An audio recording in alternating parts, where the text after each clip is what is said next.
ଗୃହରେ ration card ପ୍ରସଙ୍ଗ KYC ରେ କଟିଲେ 84,000। ତ ଦେଖନ୍ତୁ ଆପଣମାନେ ଯଦି ରାସନ କାର୍ଡ ହିତାଧିକାରୀ ଅଛନ୍ତି ତାହେଲେ ଆପଣମାନେ ମଧ୍ୟ କେୱାଇସି କରିଛନ୍ତି ତାହେଲେ ବହୁତ ଭଲ ଖବର। ଆଉ ଯେଉଁମାନେ ମଧ୍ୟ କେୱାଇସି କରିନାହାନ୍ତି ସେମାନଙ୍କ ପାଇଁ ରାସନ କାର୍ଡ କଟି ଯାଇଛି। ଏ ପର୍ଯ୍ୟନ୍ତ ଓଡ଼ିଶାରେ 84,000 କାର୍ଡ କଟାଯାଇଛି। ତ କଣ ରହିଛି ଭିଡିଓକୁ ଦେଖନ୍ତୁ ଶେଷ ପର୍ଯ୍ୟନ୍ତ ଫୁଲ ଷ୍ଟେପ ବାଇ ଷ୍ଟେପ ଜାଣିପାରିବେ। ଯଦି ଆପଣମାନେ ରାସନ କାର୍ଡ ହିତାଧିକାରୀ ଅଛନ୍ତି ତାହେଲେ ସମ୍ପୂର୍ଣ୍ଣ ଭାବରେ ଦେଖନ୍ତୁ। ତ ଦେଖନ୍ତୁ କୋଉ ଜିଲ୍ଲାରେ ରାସନ କାର୍ଡ କେତେ କଟିଛି ଓ ଯୋଗ୍ୟମାନେ ପାଇପାରିବେ କଣ ଅପଡେଟ ରହିଛି ତାହା ମଧ୍ୟ ଜାଣିପାରିବେ। ତ ଦେଖନ୍ତୁ ରାସନ କାର୍ଡରେ କେୱାଇସି ପ୍ରକ୍ରିୟା ଶେଷ ହୋଇଛି। ତେବେ ଆଜି ଗୃହରେ ଉଠିଛି ବୁଥ ରାସନ କାର୍ଡ ପ୍ରସଙ୍ଗ।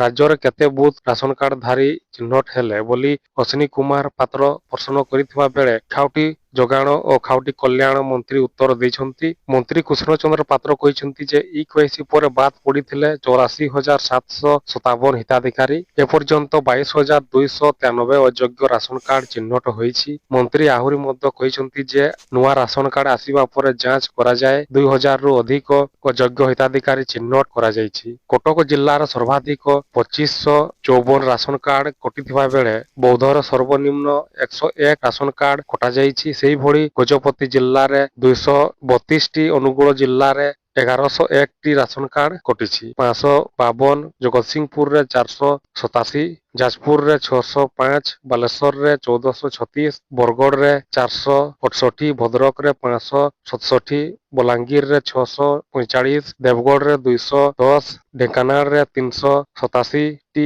ଅଯୋଗ୍ୟ ରାସନ କାର୍ଡ ଗୁଡ଼ିକୁ କାଟି ଦିଆଯାଇଛି। ଅନ୍ୟପଟେ ଝାରସୁଗୁଡ଼ାରେ 307, କଳାହାଣ୍ଡିରେ 494, କନ୍ଧମାଳରେ 656, କେନ୍ଦ୍ରାପଡ଼ାରେ 517, କେନ୍ଦୁଝରରେ 731, ଖୋର୍ଦ୍ଧାରେ 1,345, କୋରାପୁଟରେ 907 ଅଯୋଗ୍ୟ କାର୍ଡ କଟିଛି। ମାଲକାନଗିରିରେ 298ଟି ରାସନ କାର୍ଡକୁ ବାଦ ଦିଆଯାଇଥିବା ବେଳେ ମୟୂରଭଞ୍ଜରେ 1,282, ନବରଙ୍ଗପୁରରେ 781, ନୟାଗଡ଼ରେ 1,618, ନୂଆପଡାରେ 282, ପୁରୀରେ 876, ରାୟଗଡାରେ 616, ସମ୍ବଲପୁରରେ 931, ସୋନପୁରରେ 426, ସୁନ୍ଦରଗଡ଼ରେ 900 ଜଣ ଅଯୋଗ୍ୟକୁ ବାଦ ଦିଆଯାଇଛି।